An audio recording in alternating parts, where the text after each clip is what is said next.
If you have ever tried to fill a very large planter, a raised bed or a grow bag, you know the problem. You need a huge amount of potting mix. And it can be expensive, plus the bags are heavy to carry, and in a very deep container, some of that soil may never even be reached by the roots.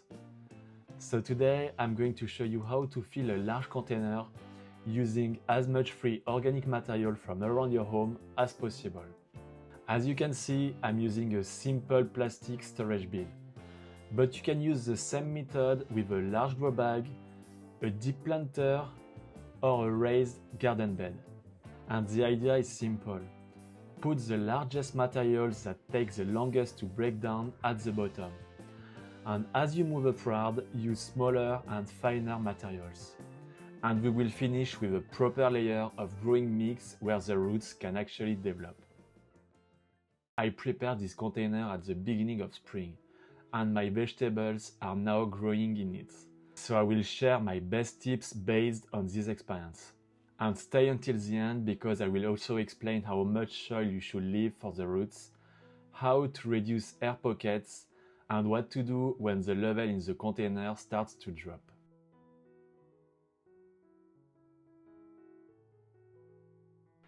Because I'm using a plastic bin, I start by drilling several holes in the bottom.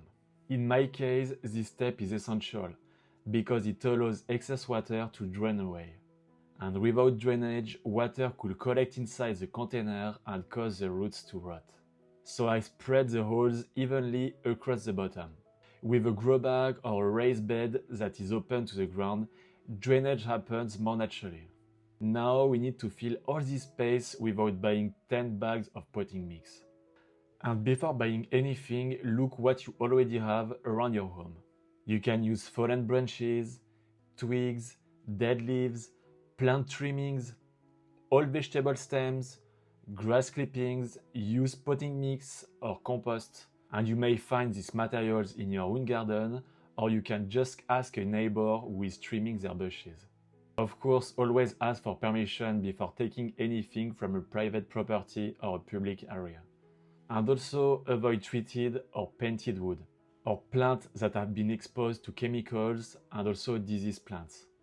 So the goal is to use healthy plant materials that might otherwise have been thrown away. And I start with the largest materials at the bottom, the branches. I cut them so they fit inside the container, then place them at the bottom. And these branches fill a lot of space for free, and they will break down very slowly. That is exactly why they make a good first layer. They won't feed my vegetables right away, but their main purpose is to fill the deepest part of the container for a long time. Over time, the wood will begin to break down and may hold some moisture. I spread the branches out carefully to avoid leaving very large empty spaces. Now, on top of the branches, I add twigs and smaller bush trimmings. They will fill the spaces between the large branches and will break down a little faster. Then you can add dead leaves or straw.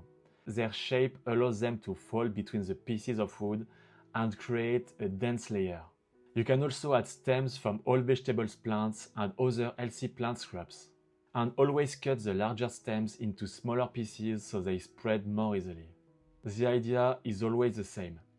Place the largest materials that take the longest to break down at the bottom, and put smaller, softer materials that break down more quickly on top. And you don't need to copy my layers exactly. Simply use what you can find around your home. One possible problem with branches is that they can create large hidden air pockets inside the container. So to reduce them, I push a long stick down into different parts of the layers. I make several holes from the top and gently move the stick around. And this helps the leaves, twigs and smaller pieces of plant material fall into the gaps between the large branches. But you can also gently check the container and water each layer as you go. The water helps everything settle and makes it easy to see whether the level is dropping. Now, even though we want to use as much free material as possible, we shouldn't fill the entire container with branches. because vegetables need a proper growing layer where their roots can actually develop. So for most vegetables, I try to leave at least 25 to 30 centimeters or about 10 to 12 inches, where I will use good growing mix above the organic materials. So here is what I do for the top layer. I use all potting mix from a container I used last year. Because yes, potting mix doesn't become useless after just one season. It is usually only more compact and less fertile. So I break up the large clumps with my hands and remove the thickest roots. The smaller roots can stay because they will gradually break down. Then I mix this all potting mix with mature compost to add nutrients and organic matter. You can also add some perlite to improve airflow and prevent the mix from becoming too compact. And the final mixture should be light and crumbly. It should hold moisture while still allowing excess water to drain properly. And I use the best quality materials in this top layer because this is where the roots will begin to grow.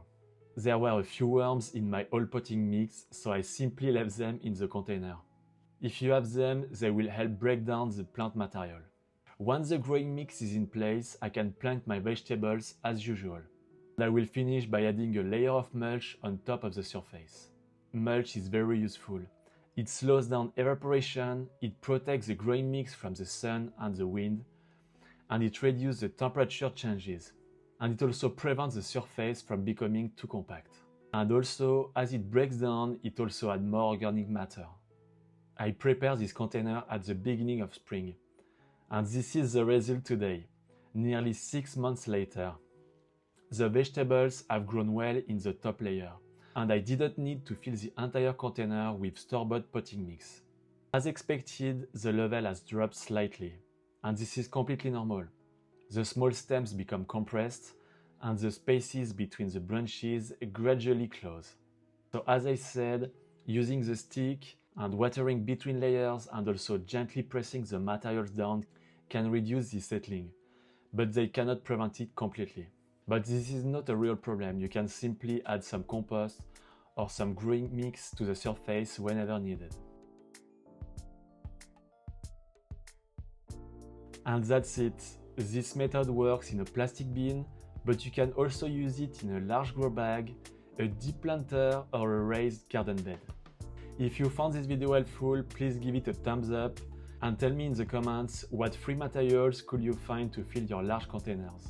Also, if you need gardening supplies, you can also use one of my affiliate links in the description. It won't cost you anything extra, but it helps support the channel. Thanks for watching, see you in the next video.